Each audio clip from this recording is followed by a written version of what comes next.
Hello. So, this is Dylan. It is 11:30 in the evening. I am still up, and I am going to start working on my Newgrounds Audio Deathmatch competition submission. I'm planning on maybe making a techno-y track for this portion. After the audition, I used, I think it was Neon, which was this chill synth track that I was toying around with. But I wanted to try and do some more techno. I always like a little bit of techno. So, I'm going to get started on that. And you're going to follow me. Let's have fun. So, right now, I've got Reaper running on this little box down here. You can see my little janky setup going on here. There's Reaper, a lovely houseplant. My shut up, Discord. My M-Audio Axiom 61 USB keyboard, Mark I. Now, there's also, behind the scenes, somewhere hidden in here, is a MIDI Sport Uno, 1x1, one in, one out, if you will, MIDI converter. That supplies pretty much everything that I have here with MIDI, as well as the M-Audio keyboard itself. That's all routed through this patch bay, right here, which is an MSB Rev 2, made by JLC even, Cooper Electronics. Now, in terms of audio processing and input, I've got a nice little Samson 48-point patch bay underneath a gorgeous Motu 896 Mark III Firewire interface. That is hooked up currently to two 8-AT expanders, one of which is working, the other of which I haven't gotten hooked up fully yet because I can't find my last light pipe cable. Whoops. But right now I've got 8 analog inputs on the back of this bad boy up here, and then I have 8 analog inputs being converted to digital and being sent to the 896 for a total of 16 inputs. Oops. Maybe go over here. Go over here. I like this one. Now, what I'm planning on doing here, to start with, I'll get a nice drum and bass line going on. The drums will probably be the Roland R8M, which is behind me here. Bass line, I'm kind of debating between either the AX80, which is right here, or the JX3P up here. I've used both for bass in the past with things that are techno and house related, and they tend to work just fine, but I'm not 100% sure. I might end up going with the classic, the Model D. Let's see what I do, shall we? To begin with, we go ahead and we add a track, make sure that the input is set to our keyboard, and we start recording and listening on that track. Now I need to actually go ahead and finish hooking up all my MIDI cables first, but then we should hear something. Alright, found the culprit. Now we just need to put that right between these two bad boys. Bridge the through from the R8M into the input of the XD5. And then we should be good to go. Shall we?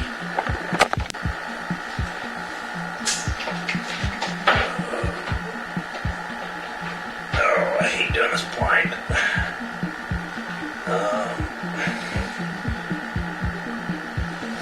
Shit, I put this in the wrong one. Oops. Let's try this one for size, huh?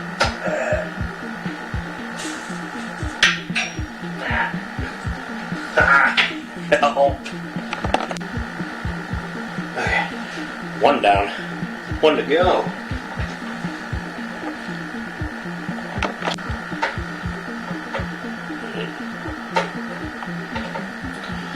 Oh my god.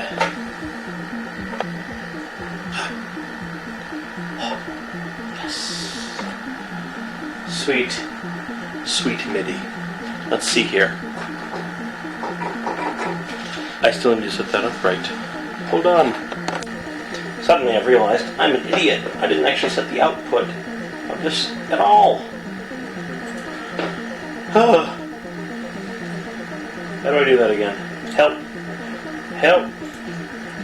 Help. Oh, here we go. So what we do, we grab this bad boy here. Let's see here. Can you see it? Yes, you can. we go ahead and add an output on the MS1x1 MIDI interface. Let's just send to channel 1 to test this. And let's see here, actually, why don't we set it to channel 10? I think that's one of the things I've got going on here. Uh-oh, looks like it's time for diagnostics. Am I dumb? Quite. This guy here, the neutron, wasn't turned on. Ooh, whoa camera. Calm thine booty. Now with this on, let's see here. Aha! And that indeed has solved the problem. Oops. Hello camera. Thanks for cooperating here. Let's take a look-see here. You should be able to see right there. Little tiny button. You can hear me hitting that key. Perfect. It started. Alright, so what I've done here, I'm taking the headphones out right now. It's the most easily available port to me. Out of the R8M, which we just saw the MIDI light flashing on, and I'm taking that into my patch bay right here. These two inputs are normaled to this Yamaha mixer down here.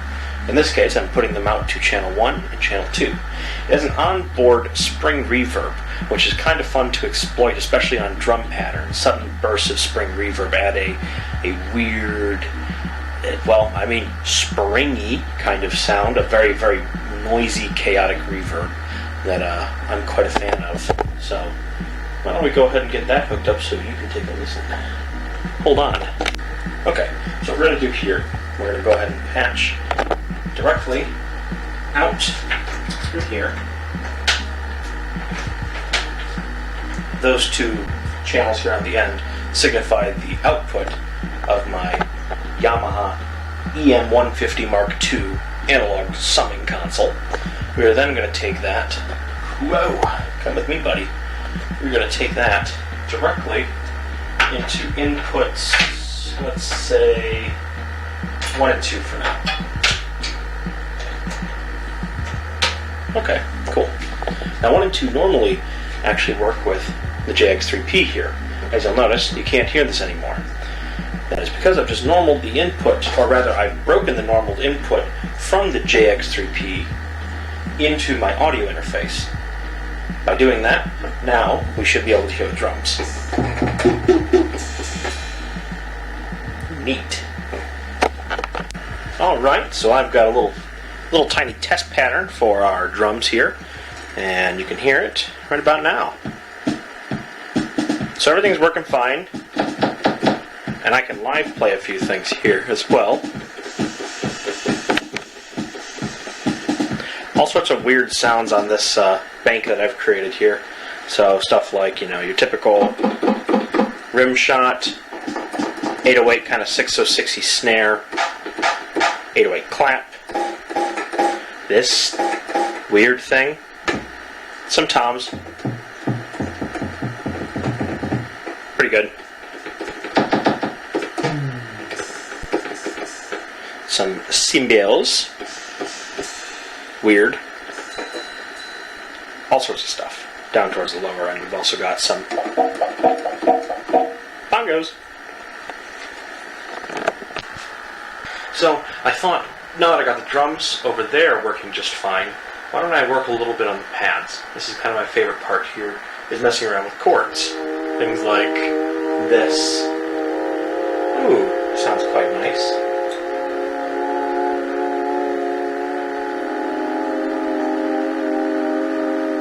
Not too shabby. And what if we also maybe added in a little bit of kind of unexpected chords to that.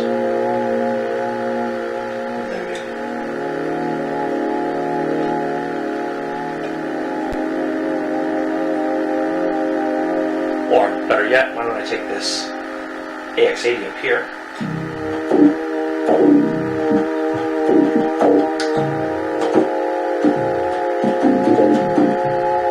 and then, what is it?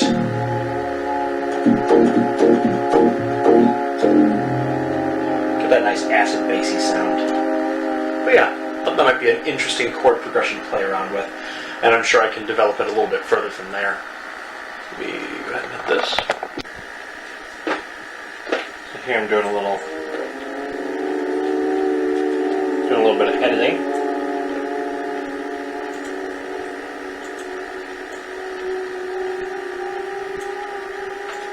Doing a little bit of piano roll editing. Oops.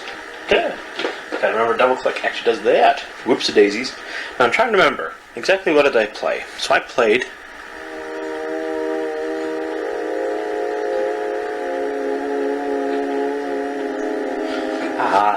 so I actually was technically correct with this, but I need to transpose it down like that. Okay, make sure these snap correctly. And there we have it, our basic chord progression.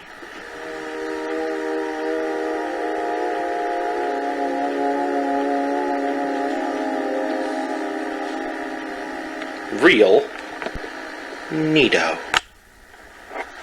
Oops. And we have our bass line. Well, not the actual bass line. This is just a fill-in that I tend to use. Well, I actually figure out more interesting and, I suppose, melodically interesting bass line. But this is roughly the chords that I want to hear. So you'll hear 4 chords in this case. And of course, we can do some knob tweaking. Oh yeah, that's good.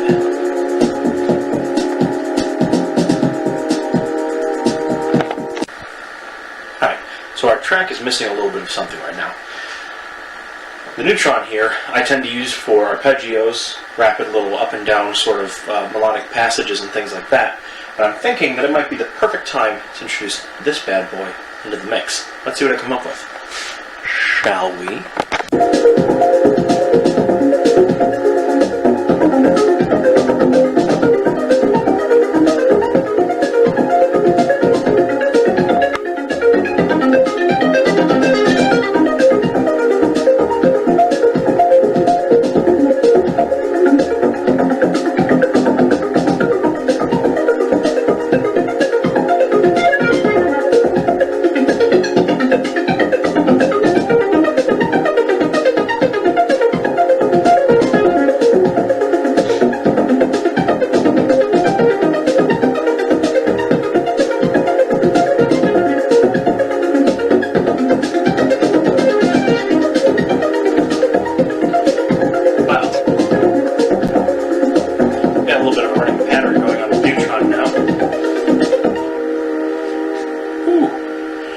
Too bad. It's just a simple arpeggiator and Reaper using the MIDI arpeggiator.